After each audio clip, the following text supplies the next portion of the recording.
மனிதன் தன் வாழ்வை செம்மையாக அமைத்து கொள்ள 16 வகை செல்வங்கள் அவசியம்.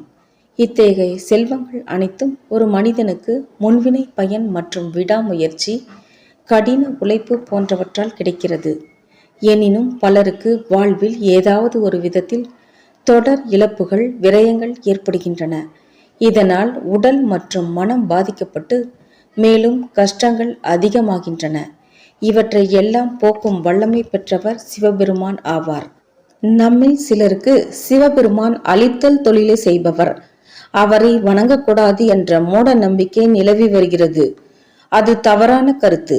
சிவபெருமான் தன்னை வணங்குபவர்களின் மனதில் இருக்கும் தீய எண்ணக்கழிவுகளான காமம், கோபம், குரோதம், பேராசை, பொறாமை போன்ற கர்ம வினைக்கழிவுகளை அளிப்பவர். அவரை வழிபடுபவர்களின் வாழ்வில் நிலவும் நோய்கள், மனக்கவலைகள், வறுமை நிலை போன்றவற்றை அறவே அளிப்பவர்.